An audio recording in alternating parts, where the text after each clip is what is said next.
Abraham Lincoln failed at almost everything he tried for 30 years before becoming the greatest president the United States has ever known. He was born in a one-room log cabin in Kentucky in 1809, the son of an illiterate farmer. His mother died when he was 9. His father remarried and moved the family to the Indiana frontier, where young Abraham split rails, plowed fields, and taught himself to read by firelight with borrowed books. He had less than a year of formal schooling in his entire life. His early attempts at public life were a catalog of defeat. He ran for the Illinois state legislature in 1832 and lost. He opened a general store with a partner, and the business failed so completely that he spent the next 17 years paying off the debt, which he called the national debt because of its size. He fell deeply in love with Anne Rutledge, and she died of typhoid fever at 22. He suffered what his friends described as a complete mental breakdown, so severe that they hid all knives and razors from him for fear he would take his own life. He won a seat in the state legislature on his second attempt and began studying law, teaching himself from Blackstone's commentaries while working as a postmaster and surveyor.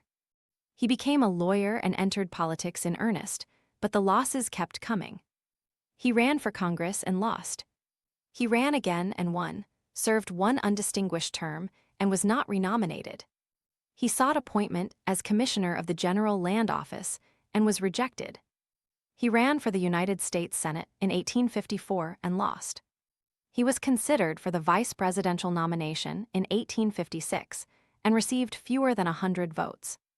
He ran for the Senate again in 1858, debated Stephen Douglas in a series of encounters that made him famous, and lost again. Through all of it, Lincoln battled what he called the hypo, a depression so deep and persistent that it colored his entire adult life.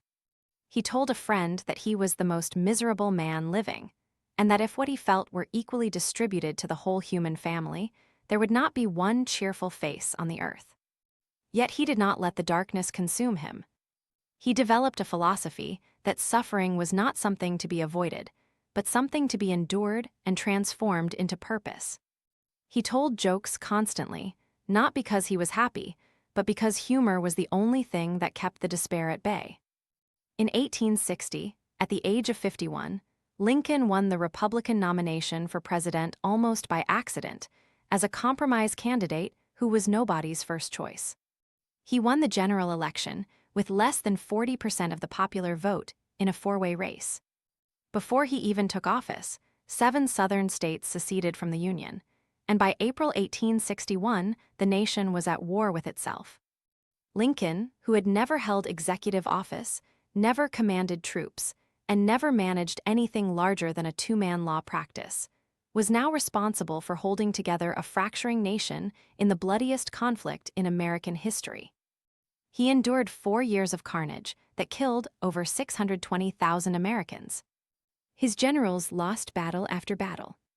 His own son Willie died in the White House at age 11, and Lincoln's grief was so overwhelming that he locked himself in a room and wept for days. Critics called him a baboon, an imbecile, and a tyrant. Newspapers demanded his resignation. Members of his own cabinet plotted against him. Yet Lincoln persevered, issuing the Emancipation Proclamation that freed the slaves, delivering the Gettysburg Address that redefined what America meant, and finding in Ulysses Grant a general who would finally win the war. Lincoln was re-elected in 1864 and watched the Confederacy collapse in April 1865. On the night of April 14, 5 days after Robert E. Lee's surrender, he was shot by John Wilkes Booth at Ford's Theater and died the following morning. He was 56 years old. Secretary of War Edwin Stanton, standing beside the deathbed, spoke the words that history remembers. Now he belongs to the ages. The man who lost almost every election he entered, who buried a child and battled depression his entire life, who was mocked and underestimated at every turn, had saved the Union and ended slavery. He had proven that failure is not the opposite of success, but the road that leads to it.